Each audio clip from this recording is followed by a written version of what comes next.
Olá pessoal, estamos aqui para mais um Minuto de Luz e hoje nós vamos conversar um pouquinho sobre o discurso de Estevão no Sinédrio, no Templo de Jerusalém, diante de Saulo, que o intimou para esse comparecimento ao templo, para tirar satisfação de suas atividades na Igreja do Caminho como cristão. Antes da gente começar, gostaria de relembrar o objetivo dessa obra trazido por Emmanuel no prefácio. Ele diz que seu sincero desejo é recordar as lutas acerbas e os ásperos testemunhos de um coração extraordinário que se levantou das lutas humanas para seguir os passos do Mestre num esforço incessante. As igrejas amornecidas da atualidade e os falsos desejos dos crentes nos diversos setores do cristianismo justificam as nossas intenções, disse Emmanuel. Então esse livro é um livro para os religiosos e para os meios religiosos também.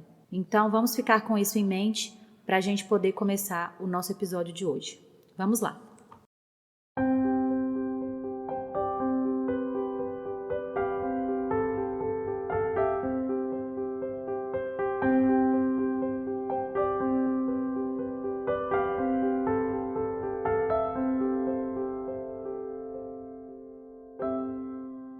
O nosso comentário de hoje é baseado no capítulo 6, Ante o Sinédrio, da primeira parte do livro Paulo e Estevão, psicografado por Chico Xavier, ditado pelo Espírito Emmanuel. No capítulo anterior, Saulo havia presenciado uma pregação de Estevão na Igreja do Caminho, nos subúrbios da cidade de Jerusalém. E muito incomodado com a coesão e a inteligência e os valores propagados pelo cristianismo, através das palavras de Estevão, Saulo o intima a comparecer ao Templo de Jerusalém para prestar satisfações ao judaísmo daquela cidade. Então, no dia combinado para que Estevão comparecesse ao templo, todos os membros mais eminentes daquela sociedade judaica estavam presentes. Todo o cerimonial havia sido preparado para aquele encontro entre Saulo e Estevão. E Saulo começa então a arguir Estevão acerca das acusações que um certo Neemias havia feito sobre ele, acusando-o de caluniador, blasfemo e feiticeiro. Estevão vai então respondendo. Antes de passar para as respostas e para aquilo que Estevão diz, eu acho muito importante destacar que o livro Paulo e Estevão faz algo que não era conhecido até então na história do apóstolo Paulo, que é mostrar a importância de Estevão para a sua caminhada, mesmo antes da conversão de Saulo. A contribuição de Estevão para o cristianismo nascente, pela sua extrema dedicação e fidelidade nas suas preleções e também no socorro aos desfavorecidos, aos sofredores, ela é retratada muito discretamente em Atos dos Apóstolos. E aqui no livro Paulo e Estevão, Emmanuel coloca então a importância de Estevão para Paulo e para o cristianismo e revela um pouco mais sobre as ideias do cristianismo que Estevão propagava naquela época. Então, quando Estevão é convidado a se defender da blasfêmia de dizer que o carpinteiro de Nazaré seria o Salvador, e quando ele achincalhava supostamente a lei de Moisés, renegando os princípios sagrados do judaísmo, ele responde assim: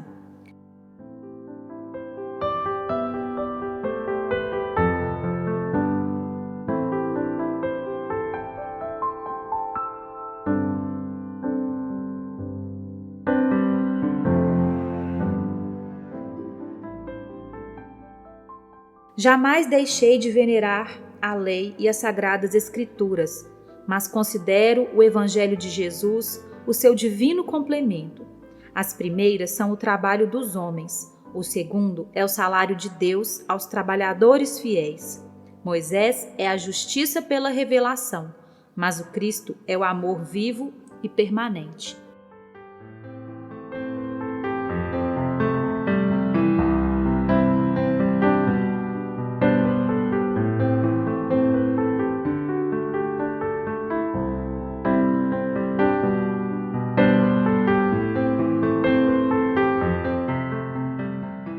Então ele reafirma aquilo que ele já vinha dizendo e com certeza, segundo o ponto de vista dos judeus do momento, estava se confessando, se confessando o blasfemo e caluniador.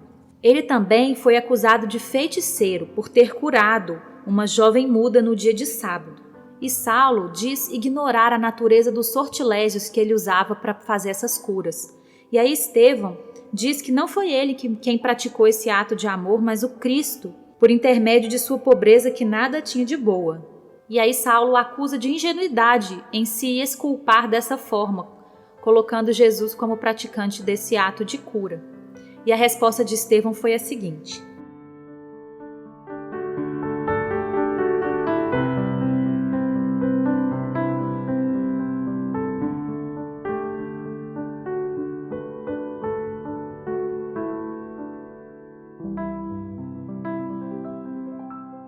contudo, o judaísmo está cheio desses fatos que julgais não compreender. Em virtude de que sortilégio conseguiu Moisés fazer jorrar de uma rocha a fonte de água viva? Com que feitiçaria o povo eleito viu abrirem-se-lhe as ondas revoltas do mar para a necessária fuga do cativeiro? Com que talismã presumiu Josué atrasar a marcha do sol? Não vedes em tudo isso os recursos da providência divina? De nós nada temos, e todavia, no cumprimento do nosso dever, tudo devemos esperar da divina misericórdia.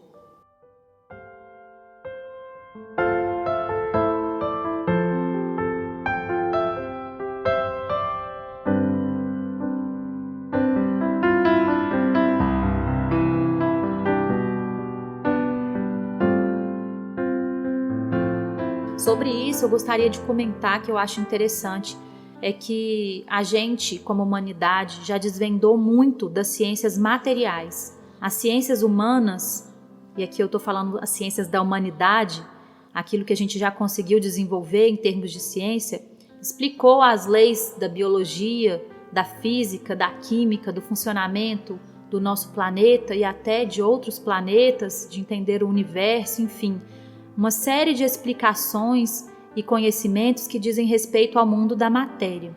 Mas existe ainda um universo a ser descoberto que são as ciências espirituais, as leis naturais que regem os fenômenos de natureza espiritual.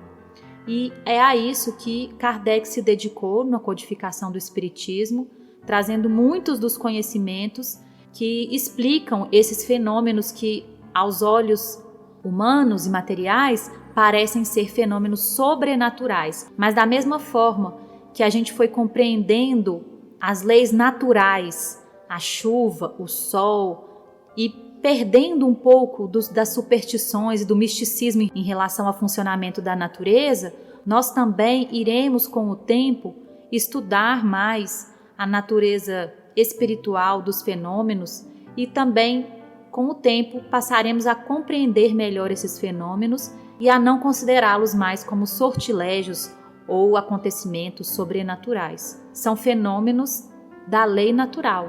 A manifestação dos espíritos no mundo físico e as diversas formas que esses fenômenos podem assumir também são da lei natural. Só uma partezinha. Voltando então às palavras de Estevão. Como ele era filho da tribo de Issacar, como ele era de origem judaica, ele tinha o direito de fazer uma preleção, de fazer um discurso livre em sua defesa.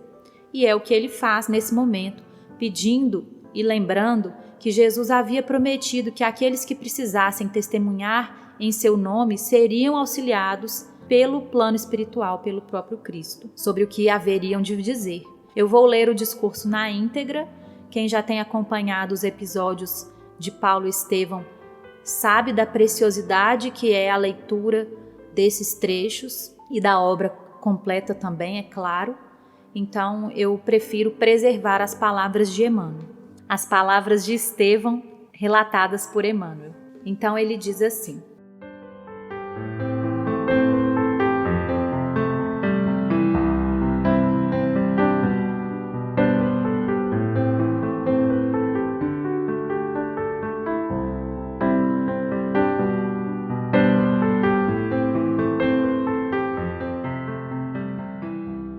Israelitas, por maior que fosse nossa divergência de opinião religiosa, não poderíamos alterar nossos laços de fraternidade em Deus, o supremo dispensador de todas as graças. É a esse Pai, generoso e justo, que elevo minha rogativa em favor de nossa compreensão fiel das verdades santas. Outrora, nossos antepassados ouviram as exortações grandiosas e profundas dos emissários do céu. Por organizar um futuro de paz sólida aos seus descendentes, nossos avós sofreram misérias e penúrias do cativeiro. Seu pão era molhado nas lágrimas de amargura, sua sede angustiava. Viram malogradas todas as esperanças de independência, perseguições sem conto destruíram-lhes o lar, com agravo de sofrimentos nas lutas de seu roteiro. À frente de seus martírios dignificantes andaram os santos varões de Israel, como gloriosa coroa de seu triunfo. Alimentou-os a palavra do Eterno diante de todas as vicissitudes. Suas experiências constituem poderoso e sagrado patrimônio. Delas temos a lei e os escritos dos profetas. Apesar disso, não podemos iludir nossa sede. Nossa concepção de justiça é fruto de um labor milenário, em que empregamos as maiores energias, mas sentimos, por intuição, que existe algo de mais elevado além dela. Temos o cárcere para os que se transviam, o vale dos imundos para os que adoecem sem proteção da família, a lapidação na praça pública para a mulher que fraqueja, a escravidão para os endividados, os 39 açoites para os mais infelizes. Bastará isso? As lições do passado não estão cheias da palavra misericórdia? Algo nos fala a consciência de uma vida maior que inspira sentimentos mais elevados e mais belos. Ingente foi o trabalho no curso longo e multissecular, mas o Deus justo respondeu aos angustiados apelos do coração, enviando-nos seu Filho bem-amado, o Cristo Jesus. Nesse momento, ele é xingado pelos judeus presentes por ter reafirmado a grandeza de Jesus. E a resposta continua: por que me apupais desta forma? Toda precipitação de julgamento demonstra fraqueza. Primeiramente, renunciei à discussão, considerando que se deve eliminar todo o fermento de discórdia. Mas dia a dia, o Cristo nos convoca para um trabalho novo, e certamente o Mestre me chama hoje a fim de palestrar convosco relativamente às suas verdades poderosas. Desejais impor-me o ridículo e a zombaria? Isso, porém, deve confortar-me, porque Jesus experimentou esse tratamento em grau superlativo. Não obstante vossa repulsa, honro-me em proclamar as glórias inexcedíveis do profeta Nazareno, cuja grandeza veio ao encontro de nossas ruínas morais, levantando-nos para Deus com seu evangelho de redenção. Continuou a balbúrdia no recinto, todos reagindo muito violentamente ao discurso de Estevão, e ele continua: fariseus amigos, por que teimais em não compreender? Porventura temeis a realidade das minhas afirmações? Se vossos protestos se fundam nesse receio, calai-vos para que eu continue. Lembrai-vos de que me refiro aos nossos erros do passado, e quem se associa na culpa dá testemunho de amor no capítulo das reparações. Apesar de nossas misérias, Deus nos ama, e reconhecendo eu a própria indigência, não poderia falar-vos senão como irmão. Entretanto, se expressais desespero e revolta, recordai que não podemos fugir à realidade de nossa profunda insignificância. Leste, acaso, as lições de Isaías? Importa considerar a exortação de que não podemos sair apressadamente, nem enganando a nós mesmos, nem fugindo aos nossos deveres, porque o Senhor irá adiante e o Deus de Israel será a nossa retaguarda. Ouvi-me, Deus é o Pai, o Cristo é o Senhor nosso. Muito falais da lei de Moisés e dos profetas. Todavia, podereis afirmar com a mão na consciência a plena observância dos seus gloriosos ensinamentos? Não estaríeis cegos atualmente, negando-vos a compreensão da mensagem divina? Aquele a quem chamais ironicamente o carpinteiro de Nazaré foi amigo de todos os infelizes. Sua pregação não se limitou a expor princípios filosóficos. Antes, pela exemplificação, renovou nossos hábitos, reformou as ideias mais elevadas com o selo do amor divino. Suas mãos nobilitaram o trabalho, pensaram úlceras, curaram leprosos, deram vista aos cegos. Seu coração repartiu-se entre todos os homens, dentro do novo entendimento do amor que nos trouxe com o exemplo mais puro. Acaso ignorais que a palavra de Deus tem ouvintes e praticantes? Convém consultardes se não tendes sido meros ouvintes da lei, de maneira a não falsear o testemunho. Jerusalém não me parece o santuário de tradições da fé que conheci por informações de meus pais desde criança. Atualmente dá a impressão de um grande bazar no qual se vendem as coisas sagradas. O templo está cheio de mercadores. As sinagogas regurgitam de assuntos atinentes a interesses mundanos. As células farisaicas assemelham-se a um vespeiro de interesses mesquinhos. O luxo das vossas túnicas assombra. Vossos desperdícios espantam. Não sabeis que à sombra de vossos muros há infelizes que morrem de fome? Venho dos subúrbios, onde se concentra grande parte de nossas misérias. Falais de Moisés e dos profetas, repito. Acreditais que os antepassados veneráveis mercadejassem com os bens de Deus? O grande legislador viveu entre experiências terríveis e dolorosas. Jeremias conheceu longas noites de angústias, a trabalhar pela intangibilidade do nosso patrimônio religioso entre as perdições da Babilônia. Amós era pobre pastor, filho do trabalho e da humildade. Elias sofreu toda sorte de perseguições, compelido a recolher-se ao deserto, tendo só lágrimas como preço do seu iluminismo. Esdras foi modelo de sacrifício pela paz dos seus compatriotas. Ezequiel foi condenado à morte por haver proclamado a verdade. Daniel curtiu as infinitas amarguras do cativeiro. Mencionais os nossos heróicos instrutores do passado tão só para justificar o gozo egoístico da vida? Onde guardais a fé? No conforto ocioso ou no trabalho produtivo? Na bolsa do mundo ou no coração que é templo divino? Incentivais a revolta e quereis a paz? Explorais o próximo e falais de amor a Deus? Não vos lembrais de que o Eterno não pode aceitar o louvor dos lábios quando o coração da criatura permanece dele distante? E depois desse discurso, com sublime inspiração, a assembleia parecia imóvel. E de repente eles começaram a reagir com impropérios. Apedrejemos o imundo, matemos a calúnia, anátema ao caminho. E o próprio Saulo impede que Estevão continue a sua fala e o esbofeteia no rosto. E diante da falta de reação de Estevão, Saulo diz: Não reages, covarde, tua escola é também a da indignidade? E o pregador cristão, apesar dos olhos molhados, respondeu com firmeza: A paz difere da violência, tanto quanto a força do Cristo diverge da vossa.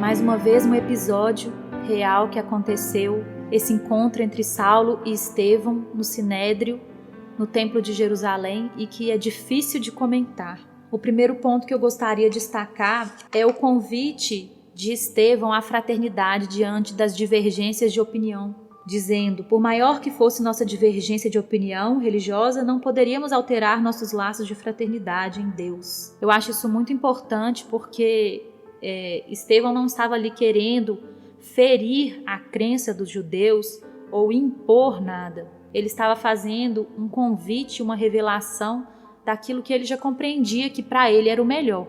Então ele demonstra esse respeito aos judeus presentes, à consciência dos judeus presentes, e faz então a sua profissão de fé, aquilo que ele já havia descoberto sobre Jesus, seu Messias. O segundo aspecto que eu gostaria de destacar, que eu acho muito importante, é a sede. Estevão diz que o judaísmo naquela época já havia recebido muitas revelações pelos profetas, um trabalho milenário de construção daquela cultura religiosa, e todos ali estavam, colhendo os frutos desses milênios de trabalho e suor do povo judeu, tentando se manter fiel a Deus e tentando aprender mais sobre Deus. E ainda assim ele diz de uma sede, que existe algo de mais elevado além disso tudo. E aí ele coloca a situação que aquele povo tinha conseguido construir em termos de sociedade baseando-se nessas leis. O vale dos imundos para os que adoecem, sem a proteção da família, a lapidação da mulher na praça pública, a escravidão, quer dizer, eles conseguiram construir um código de justiça diante daquele conhecimento que eles conseguiram angariar nos milênios. Mas só a justiça basta? Essa é a pergunta de Estevão. A justiça basta? Existe uma sede por sentimentos mais elevados, por uma vida mais alta, além da justiça, do certo, do errado, do pagar o preço do seu erro. Então, Estevão traz o elemento que Jesus veio vivenciar aqui na terra, que é a misericórdia, que é o amor, que é o resgate das faltas pelo amor, pelo caminho da reparação, de mais uma chance, que é uma outra concepção de justiça muito diferente da que Moisés havia trazido para a terra até então. E quando ele apresenta isso para o auditório dele, a reação foi péssima, a reação foi violenta, foi agressiva, ele foi chamado de anátema. E aí ele percebe que a maioria daqueles que estavam reagindo contra ele no auditório eram os fariseus, justamente os fariseus. E quando ele percebe que são os fariseus que estão contrários ao que ele diz, ele começa então a se dirigir mais intimamente aos fariseus, mais diretamente aos fariseus. E aí que vem o problema, e aí que vem a denúncia do discurso de Estevão. Ele vem fazer um convite a uma religiosidade real, a uma religiosidade com coerência. E aí ele diz que Jesus não trouxe só princípios filosóficos, ele exemplificou com amor e trabalho pelo próximo, curando as feridas. Porque o que os fariseus faziam? Eles ficavam no templo, nos seus debates religiosos, enquanto o povo estava sofrendo. E era isso que Estevão estava denunciando. E aí ele diz, acaso ignorais que a palavra de Deus tem ouvintes e praticantes? E que ele via no templo um lugar que era para ser dedicado às atividades de cunho espiritual, de busca de Deus, cheio de mercadores, cheio de preocupações exclusivamente humanas do plano material, cheio de luxo, de desperdícios, enquanto nos muros de Jerusalém havia pessoas morrendo de fome. Isso é muito forte, gente? Essa denúncia é muito forte para todos nós religiosos e para todas as instituições religiosas. Toda vez que nós trazemos a religiosidade espiritual, essencial, imaterial, que a gente não consegue tocar para o plano físico, é natural que ela perca algo de material para que ela consiga ter expressões humanas e atingir as pessoas da terra. Mas se a gente passar a fazer das nossas atividades religiosas, sejam elas individuais ou coletivas em instituições, uma interminável série de preocupações ritualísticas, uma interminável série de preocupações humanas, nós vamos perdendo a essência da religiosidade, a essência pela qual a gente quis começar aquilo ali. O caminho pode acabar se tornando um desvio daquilo que era o propósito inicial. Então, Estevão está fazendo um convite à religiosidade essencial, à religiosidade verdadeira, íntima, de cada um com Deus e dos grupos religiosos realmente servindo aos propósitos de Deus e não simplesmente se preocupando com disputas, com questões humanas, materiais. E aí a gente relembra do início do nosso Minuto de Luz de hoje, os comentários de Emmanuel sobre a ótica desse livro, os falsos desejos dos crentes e a mornidão das igrejas justificam os nossos esforços. Esse livro é um espelho para a gente olhar para nós mesmos, como que nós temos conduzido nossa religiosidade, seja intimamente, seja nos grupos. E aí Estevão menciona todos os desafios e todas as lutas que os religiosos sinceros do passado tinham vivenciado para conseguir manter a lei pura até aquele momento, E aí ele fala assim: mencionais os nossos heróicos instrutores do passado tão só para justificar o gozo egoístico da vida? Isso é muito sério. Como a gente pode usar um sistema de crenças que nos atende à razão, que nos consola, que nos fortalece, que nos esclarece, que nos mostra um propósito para a vida, para depois começar a justificar as nossas atitudes erradas em cima dele, justificar o estilo de vida que a gente acha que a gente tem que ter em cima desse sistema de crenças. E quem que vai fazer essa avaliação? Só nós, diante de Deus, é que podemos fazer essa avaliação. E Estevão termina o discurso dele exatamente falando disso. Não vos lembrais de que o Eterno não pode aceitar o louvor dos lábios quando o coração da criatura permanece dele distante?